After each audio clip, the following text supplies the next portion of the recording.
Welcome everybody to We Heart Therapy and our brand new series, EFT Talk. I'm your host, Anabelle Bugatti, LMFT and Certified EFT Therapist in Las Vegas, Nevada. Today we have a very wonderful guest. Her name is Aviva Rizel. She's an LMFT on Long Island in the grand old state of New York. She is a certified EFT supervisor. She helps run trainings and special EFT events in New York and Long Island. And she has her own series on YouTube, EFT Appetizers. So make sure you check that out.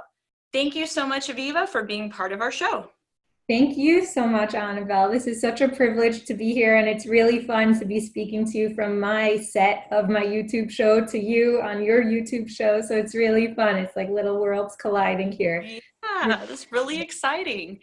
So I find that a lot of folks who are learning EFT for the first time, or they're a little familiar with it, there's some trouble distinguishing between enactments in stage 1 versus enactments in stage 2.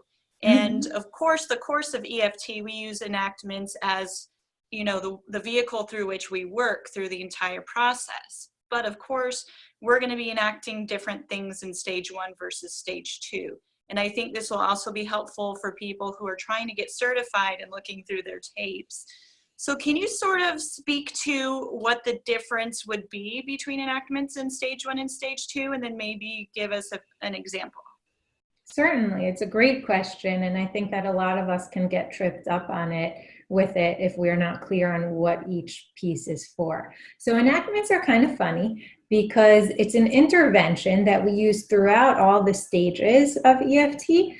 But unlike interventions like validation or reflection, you need to use it judiciously, and you need to know it kind of has to link up with something in order for it to be effective.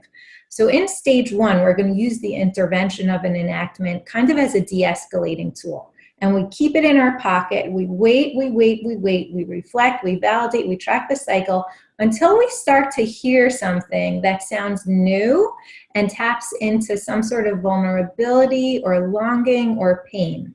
So if I'm in my first session with a couple and I'm trying to understand why they're so disconnected and so escalated, and then I start to hear something and I hear she goes out with her friends whenever this conflict starts to happen, and I sit with her and I find, oh, why is she leaving the home in that time? She's leaving because it's too painful for her to stay and face the rejection of her partner. That's something I'm going to want to enact, because what's the partner's experience? The partner's experience is she leaves because she doesn't want me. But no. If we actually sit with her, we see she leaves because she's too pained because she feels like her partner doesn't want her. So anytime we want to get almost clear the record up and listen, partner, she loves you or he loves you, and really, the action tendency that you're seeing that's really driving you guys apart is really coming from a place that could connect you guys. That's a stage 1 type of enactment. So it's anything that touches upon vulnerability or longing, any sort of primary emotion, we're taking from secondary to primary. So that's really nice. And that can be very well. Let me make sure that I'm tracking you correctly. So it sounds like in stage 1, the enactments, the first enactments are really going to center around having them talk to each other about the cycle, about what's going on for them in the cycle in a way that they haven't talked about it before. So if let's say in this example, the person who leaves to go out with my friends because it's too painful to sit with rejection, we're going to have them talk about, maybe share with their partner, and help me with this if I'm getting it correct. I might have them enact, okay, so when I leave the house, it's not because I don't care, it's because I'm afraid that I'm going to be rejected. And that would be something new. So we're having them share the action tendencies, sort of what's underneath that, and starting to have them dig under the reactive emotions and share the primary emotion. When you say, or when you're quiet and you don't respond, the message I get is that you don't care, and that's really hurtful for me. So we might enact that. Exactly. And so this is the beginning of giving them a new relationship. We're giving them a less escalated relationship where they're not reacting and bouncing off each other, where every move isn't, hitting them so deeply, because now they're starting to learn, oh, when my partner does something that starts to trigger me, maybe there's something deeper going on that I don't see. Maybe my partner really wants me. Maybe I'm doing something to make it unsafe. Let's see what's going on. And it helps them kind of get curious about it. They start to see, my husband uses an example. He's also a therapist. He uses like the split screen. Oh, this is perfect. What we have on our computer right now, it's exactly what we want to give our couples in stage 1. They have the action tendency that they're used to. They're used to that vision of their partner. And then there's this thing underneath that they don't usually have access to. So the enactment is the road to get to the second screen. And it kind of helps them start to see like, oh, there's something else going on here. Now, it's not easy to do an enactment. If you've ever been an EFT couples client, like I have with my husband, it's so much harder than it looks. It's so much harder because if it were easy, then we would be showing our partner that part. But we don't because it's dangerous. So that's where they need us, especially in both stage 1 and stage 2. For enactments, that's where they need us as therapists to provide safety because it's really risky. And a lot of times, as you mentioned, the risk in stage 1 is we may have them share something and the other partner doesn't receive it so well. They hear it as, I've done something wrong, I'm at fault. And a lot of times I hear them get really escalated and they start to defend themselves. And oftentimes I find out when you dig a little deeper, they hear it as, well, I don't want to cause you pain. And if I get you to change the way you think, then you won't be in pain. And they don't understand that method of getting to taking away the pain just doesn't work. It's through the emotional access, right? Mm-hmm. And I love how you're able to sit with it after, because that highlights enactments. You can't just do an enactment and then sit back. You need to stay really close to them right after the enactment, and you need to process it because we predict that in the beginning it's not going to land well. They're going to be confused. The split screen effect, the partner that they're used to seeing, that's what starts to pop up even if their partner's saying something new. So it's So in stage 1, it's also very common for them to say, like, I don't really know what to do with that. This is really new. It's hard for me to believe this, almost like it's too good to be true. Like, I like that you're telling me in this new way. It's much more effective. But then I don't trust that the next time we come up against this at home, it's really going to happen that way. So of course, I'm not going to trust it. Exactly. That mistrust is just too great. And I love the language that you're using. I hope the therapists at home and in their offices watching this can learn from you because we really need to validate that mistrust. We can't expect them to just jump in. That would be kind of stupid. Yeah. It really would be. Like if you put yourself in that place, you're used to your partner doing it a certain way, suddenly they say something different. That would be dumb to just latch onto it and be like, oh, great, I could trust this. No, don't trust it. And so when the therapist is there giving permission for that, that helps that mistrust feel a little safer.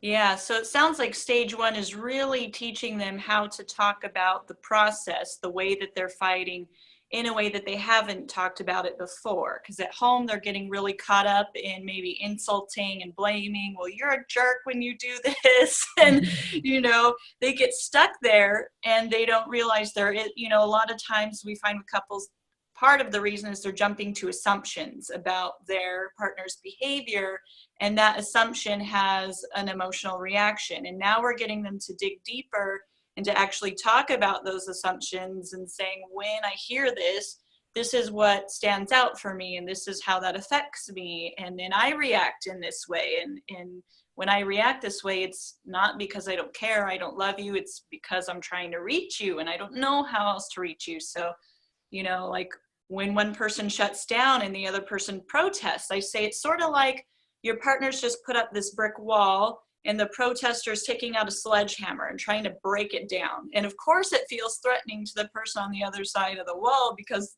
the partner's coming after them with an emotional sledgehammer, right? But it's not because they don't love their partner. It's because I'm trying to get on the other side of that wall with you, because that wall is what threatens me. Am I I getting that love right? that metaphor. That is such an amazing metaphor. And now that we're fleshing it out and talking about it, we could see the mile markers. And this sounds like a very stage one sort of enactment because it's linking to to the action tendency. Typically, I'm sledging you, I'm coming at you, but really it's the longing behind it. Typically, I build that wall even stronger to protect me from your sledgehammer, but that's because I'm so scared. Yeah. So that's very stage one. And it's so vital. We can't get to stage two unless we first, link it into the cycle and link it to their action tendencies. So that way they could start to shape it differently. Yeah, so stage one is all, and the de-escalation phase is all about teaching them to talk about what's happening in the moment instead of jumping out to, attacking their partner and verbally assaulting them or just shutting down and leaving the room, starting to say, when I shut down, this is what's happening for me. It's really scary. I feel really sad. Or when I start to attack you, it's because I feel like I can't reach you. I don't feel heard, and that's scary and that hurts. So we're really teaching them to talk about their fights in a new way, because obviously the way that they're caught up in it is hard, and gets them stuck. And then I guess some of the markers that the couple is ready to transition into stage two and do different kinds of enactments is when you can and tell me if I have this right, is when you hear them say, okay, we see the cycle and we've been able to sort of stop it and get out of it ourselves, which is great, right? But I found that with a lot of couples, the absence of disconnection doesn't necessarily mean the presence of connection. Some couples, when you clear up the cycle, they're naturally able to start reaching for each other, and stage two could be really short. But other couples, it's like, okay, now we're not fighting, but we're still not reaching for each other in a vulnerable way. So how will stage two enactments look much different than stage one? I love how you frame that. It's so true what you're saying. Stage one just creates safety. It can't create connection unless the couples are really good at that. Most couples are not really good at that. And so that's where they need our help. So now our enactments kind of have different targets. And I'm a student of George Fowler. So this is what I call the Georgian enactment. Step seven in stage two is where the ultimate enactment comes. And that's what we're going for. So I'm going to fast forward ahead. We just started stage two, and now let's fast forward to our step seven. That's when the partner, each of them have to have a turn with it, at least one turn. The partner reaches down to their unmet attachment needs, and then they reach across and share it with their partner, and they try to get a response from their partner. And then that completely restructures their relationship. Now it's not about building safety, it's about building a bond, building a connection. And this enactment is what we're going for throughout the whole treatment. We're building up to this enactment. And that's also one of the reasons why we use it as an intervention in stage one, because it is so darn scary when you're going to like the base of it, like the unmet attachment need. You're going to reveal it and ask your partner to respond to you when you're not sure if they would even want you in that place.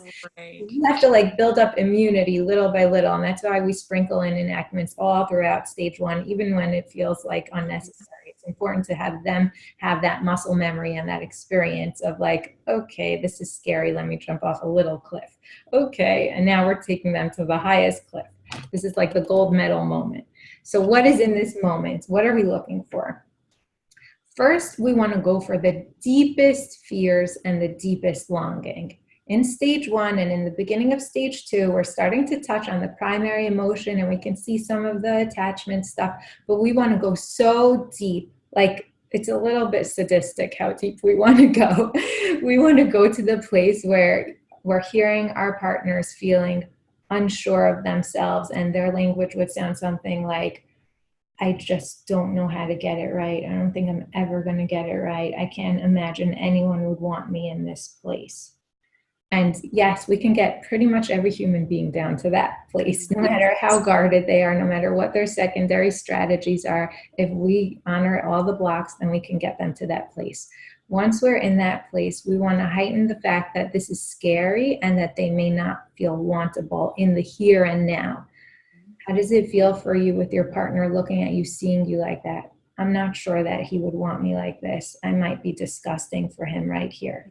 So we want to make it alive. We want to not talk about the cycle back at home. We want to make something happen right here in front of us in the room. That's what we're going for. And so when they get to that place where they are unsure, now we don't want to kill them. So we also need our step 6. So we need to make sure that the partner does want it. We could read the body language, or we could check in. Partner, are you here with him or her? Are you here? Are you engaged? Do you care? Yes, I care. Oh my gosh, it pains me so much to see him this way.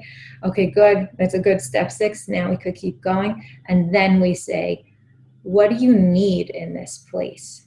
Now, typically, they have no idea, and they shouldn't know. They've never been in this place before. Who would ever dream of asking for what I need when they're not sure if they're even lovable in this place? So that's where we help them, and we conject a little bit, and we guess till we find something. Once they find that need, then they turn to their partner, and they ask for their need to be met. And it sounds something like, when you see me in so much pain and feeling so bad about myself, like I just could never get it right, would you even want me in this place? Because if you would want me, then what I would need is just some sort of reassurance from you that you still love me, even in my biggest failings. And so, that's deep, that's vulnerable, that's a huge risk. When the partner comes and reaches and gives some sort of responsiveness, then we start to notice a felt sense. There's this change, there's this relief, there's this lightness. And that means you have gone the deepest that you needed to go, and you've gotten a new piece of responsiveness, and now you've restructured this relationship, and now you've helped lay the groundwork for connection. Yeah, that's so beautiful. I love the way that you say that. That really, so it sounds like, and help me if I'm getting this correctly, is, in stage 2, we're not going into what keeps them in disconnection. Now we're finding out, how do you feel connection, or how do you want connection, and are you reaching for it? And if you're not reaching for it, what's holding you back? And really sitting with them in that place of, it holds me back because I'm afraid I'm not lovable, or they don't love me in that way. Really deeper layers to the cycle, to their connection, and really helping them to turn to their partner and say, I hold back from seeking affection from you, from cuddling with you, or initiating sex, because I'm really afraid that you'll reject me, and I could not bear that, and I feel so ashamed and so hurt. So I hold back from that. And ideally, they're about to take a big leap, and you want to make sure that partner is like that safety net that's going to catch them. And they're like, well, yeah, I really want to hear that you want to be close in this way, because I feel loved and wanted when you tell me that you want to be close. And I'm so surprised. And sometimes you'll hear them even go, sometimes in stage 2, I've had people sort of go into their own shame as to, how did I ever send you that message that it wasn't safe for you to pull close to me, because that's all I've ever wanted. So you're like really, really getting into the deep layers of their heart, of their emotions, it sounds like. Yes, and to make sure that we are going the deepest that we could go, we use present moment. Mm-hmm. So if they're saying, when I do that, then that means that's not present moment. It's right here as you see me. Can you want me right here? And there's a difference. Even when we play around with the role plays, George is my mentor. He's very, he's like, you got to hit these mile marks to be able to really know that you went deep enough. And when we play around with it, when we're just in a role, we feel the difference. It is frightening. It is so frightening to be like, could you want me right here, right now, as you see me this vulnerable? That's very different than, I'm not sure if you want me with sex, so I stop initiating. That's so much safer. Like, let's talk about that instead. It's right. So dangerous to say, right here, will you accept me or will you reject me? It's like, right. It's hard to. I feel like that, like, talking about sex or even coming close can be a window into bringing it to right now. So you use that as the entry point. Okay, you're afraid that your partner may not want you, and then you get into, how do you see yourself now? Well, I don't see myself as lovable or wanted by my partner. Oh, can you, share this with your partner right here, right now? Really, because obviously, sure, it's at a distance with some scenarios, but it leads back to a core feeling that they carry with them every day. And we want to figure out what that core feeling is and have them share it in a real deep way. Exactly. So I hope everyone caught what you just said, that if they're getting it wrong, we just use it as a road towards the here and now, so that way we can get them to that full step 7. Everything that they give us, we can validate it, we can feel it, but then we can deepen it by using it as a window towards where we're really trying to go. I love how you said So they may bring up scenarios where they try to connect and where it's scary. Uh-oh, you froze. Sorry, I hope that didn't interrupt our. I got a little phone call while we're filming, so I hope that didn't interrupt. I apologize. So we use the scenarios. So they'll give us scenarios where they try to connect or where it doesn't quite happen, and you can use that to dig down as like the window in or the doorway into how they really feel, to that core feeling, because that core feeling isn't just in that moment. When I, don't initiate sex or I don't try to get close, it's not because at that moment, it's because they're frequently not doing this. If it was just a once in a while thing, we wouldn't be talking about it in therapy. But it's something they do all the time because of this core feeling they carry with them. So we just use that situation as a doorway to get into and bring it into the present feeling. How do you feel now? What's going on? What keeps you from connecting? How do you see yourself? And can you share it in this moment with your partner? Am I getting that right? You totally got it. Yeah, you could teach this stuff. You totally got it. I'm trying. And it was helpful when I was going through my steps and stages for my certification tapes as well, really understanding the difference between stage 1 and stage 2. And I like how you mentioned certain markers to know if you're going deep enough. Could you talk a little bit more about that? Yeah, I mean, when I think about going deep enough, I actually envision the infinity loop and the cycle, and it really is layers. There's action tendency, attributions or thoughts or perceptions, secondary emotions, primary emotions, and then unmet attachment need. So when we're talking about primary emotions, a lot of therapists think like, okay, that's as vulnerable as we can go. That's great. This is vulnerability. They're crying. Wow, they feel amazing when they respond to each other from that place. But really, we really can go deeper. And we need to go to the attachment need. That's as deep as we can go. And from that place of need, we have to call out. And then we have to see, there's all this uncertainty. Will my partner respond to me when I call out from my place of need after I've gone vulnerable? When you see me talking about how I'm scared of rejection, well, actually, I'm scared that you don't even love me right here as I'm talking about that. So what do I need? I need some reassurance. Now, what does that look like? We have to help them find that. Is that a hug? Is that some words? Is that just a gaze into my eyes? What is that reassurance that I need? I don't know. We'll help the clients find out, but it has to be vulnerable and then about the unmet attachment need, and not just finding the need, but they need to ask for it. They need to call for it. That is the most vulnerable place a person can be in a relationship. So I don't know if I was super clear on all the mile markers. Sign up for one of George Fowler's trainings to get clearer on it. Right. But where I'm thinking, like, just go as deep as you can in the here and now, and you actually have to come out and ask for it. So how might you mine deeper? Because a lot of us come across a client who says, I'm afraid to be rejected. How would you go from there to the lower point? Right. So I'm afraid to be rejected. Okay. So do you mind if I do a one-woman show right now? Therapist? Sure, absolutely. Take the stage. So let's see. So I'm afraid to be rejected, Aviva. I'm just afraid to be rejected, so I don't do anything. Okay, so you're afraid to be rejected. Help me understand. What is it like to be rejected? What does that do to you in that place?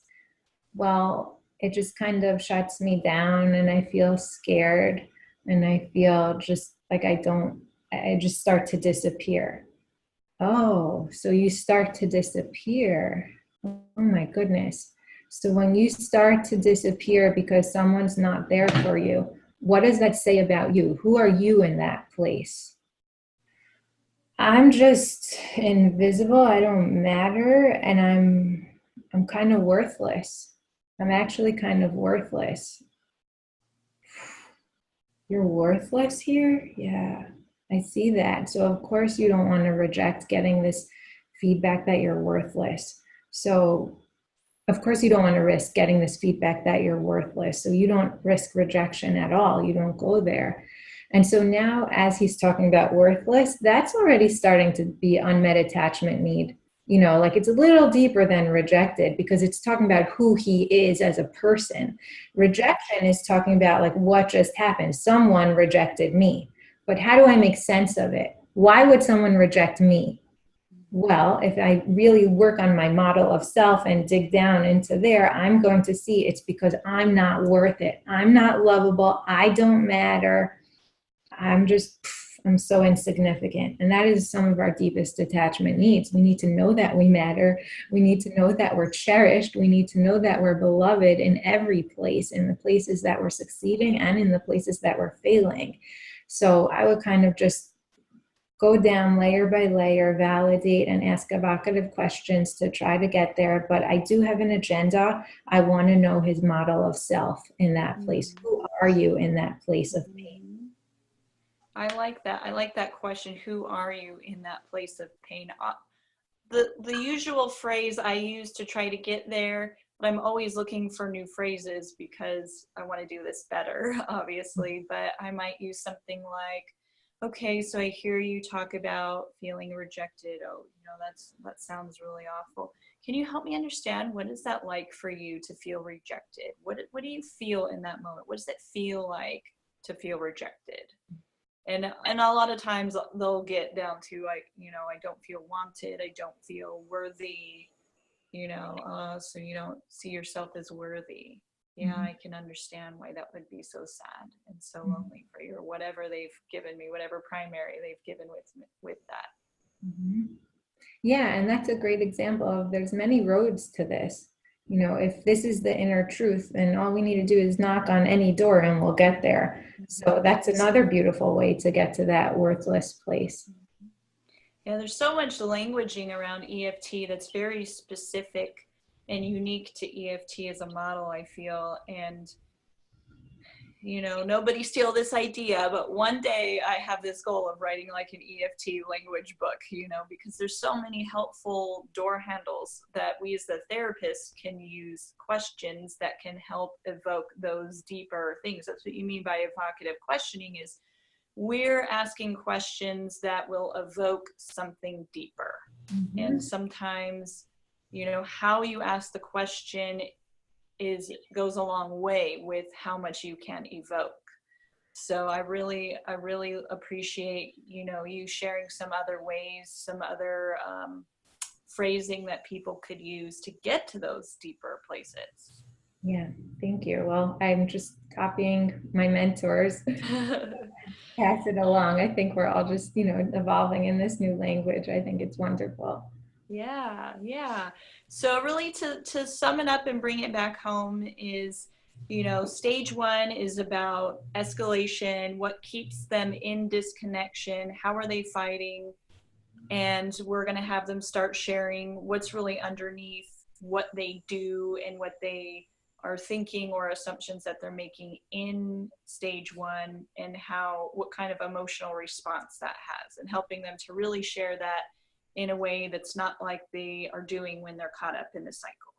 Right, exactly. And then when they're able to identify the cycle on their own, and they're able to say, we see it and we're starting to get our way out of it, like some things came up, but we were able to get out of it and really talk about it in a different way, that's a marker they're ready for stage 2.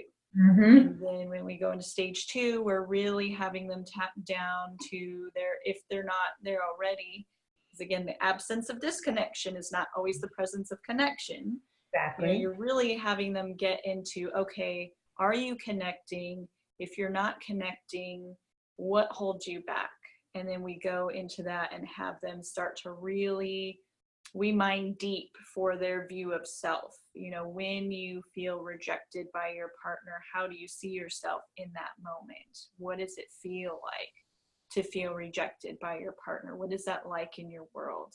And really having them share that and the needs, you know, to feel close, to feel loved and worthy, accepted, wanted, you know, and to get that through hugs or words of validation or whatever it is, you know, really helping them deepen that connection in a really a deep way, because some couples are good at connecting very superficially, but Mhm. we want to really, what sounds like is really going to strengthen this and make the change permanent versus temporary, is now teaching them how to get more emotionally deep and vulnerable with each other and share, you know, because a lot of them will like, yeah, we talk about things, but they sort of still dance around their emotional vulnerability, even when it comes to good things like Mhm. sex, you know, and talking about the emotions behind it and being wanted. That's an area where I think we really see that show up,